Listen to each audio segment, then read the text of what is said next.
Welcome back to Advocacy Alchemy with Professor Ross. Today we have a good one. We're on lecture number 3 of the Redden sentencing. Today we'll explore how his lifelong struggles with mental illness shaped his story, his heartfelt plea to the court, and the defense's push for a more compassionate approach to justice. Redden's story is one of lifelong challenges, starting with his birth. According to his defense, he faced significant hurdles from the beginning, including prenatal drug exposure and a turbulent childhood. These experiences laid the foundation for severe mental health issues, including psychosis and impulse control problems. Dr. Paglini's report, from day one, from birth, he has had this mental illness based upon his mother's drug use at the time of her pregnancy, the stuff that he saw during him growing up, going through different households, going to a stable home in his foster parent, but he was still unable to comply with just normal behaviors. And that all of that should be taken into account.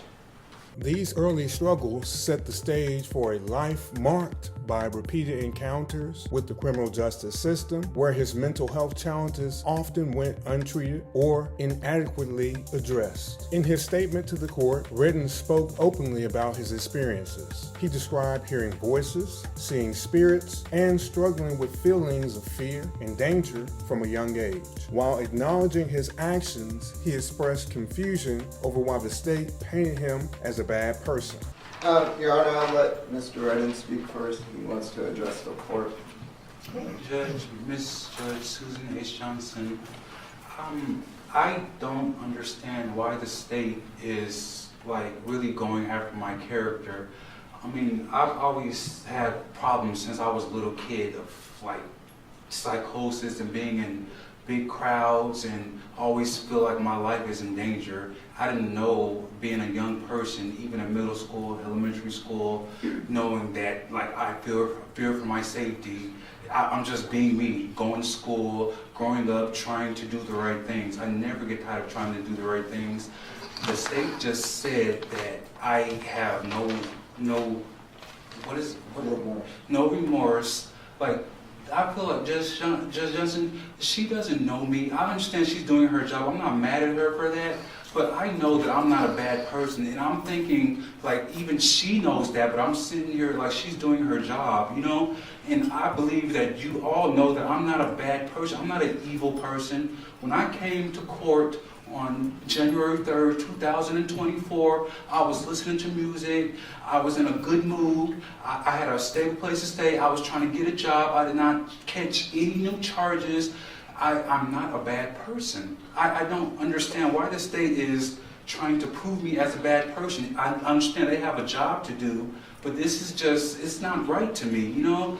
I'm not an evil guy, and I just keep going after me. I see spirits, I hear voices. I've been going through this for over a decade now, really since 2012, you know? And I just feel attacked or just not safe since I was a little kid. And me growing up, I didn't know that I had these problems. In 2022, I came to prison for the first time.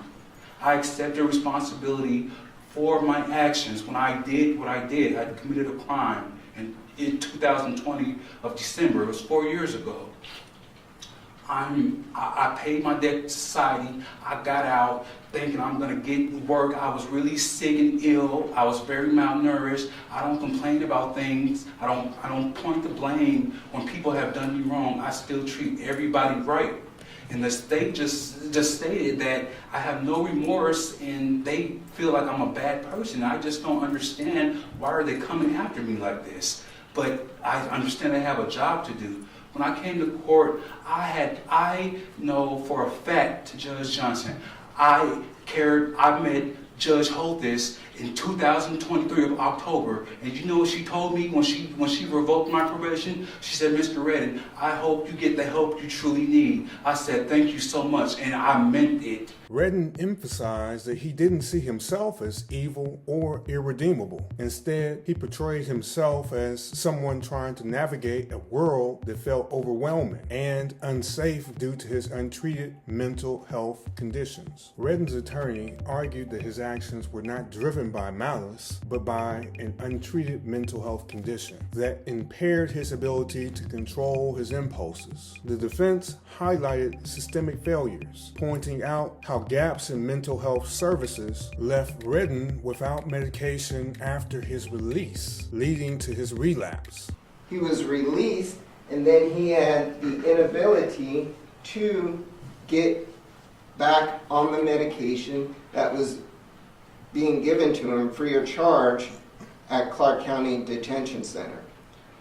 He tries to make appointments, as you saw in Ms. Springer's affidavit, to get this medication.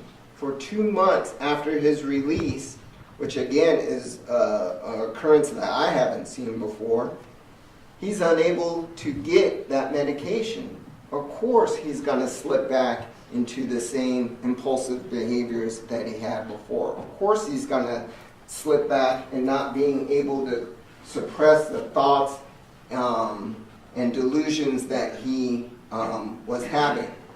He went back right to what we saw in August 2023. And so again, that should all be taken into consideration. The state is asking for consecutive time.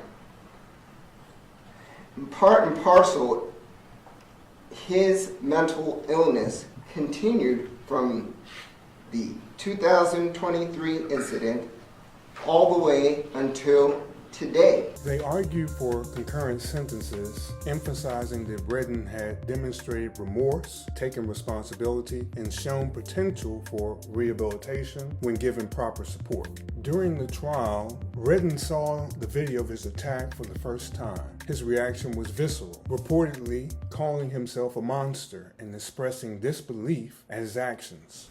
I haven't shared with anyone other than my staff, and me and Mr. Redden talked about it. The first time that he saw the entire video was right here in court during the presentation of evidence. I was sitting right next to him. His reaction was very visceral. It was almost like he wanted to throw up. He called himself a monster. He did, Your Honor. That's me. I'm a monster. I can't believe that I did that. I did not mean to hurt that woman like that.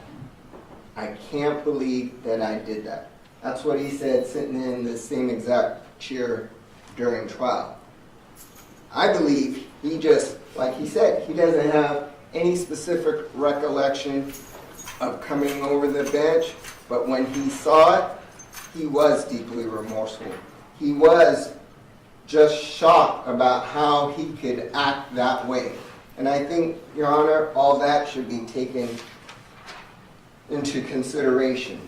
This moment underscored his capacity for self-reflection and regret, offering a glimpse of a man who recognized the gravity of his actions and wanted to change. The defense concluded by asking the court to consider Redden's mental illness and systemic failures when determining his sentence. They acknowledged the need for accountability, but stressed that punitive measures alone would not address the root causes of his behavior. And I don't think the answer is just throw away the key, give him a whole bunch of years.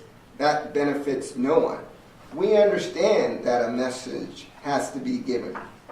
Since he's been on his medication, as you see him today, Your Honor, he's being courteous, he's being compliant, and he's deeply remorseful about the events and what happened that day. They argued for a sentence that reflected not only punishment, but also a pathway to rehabilitation, advocating for mental health counseling and support as part of his sentence.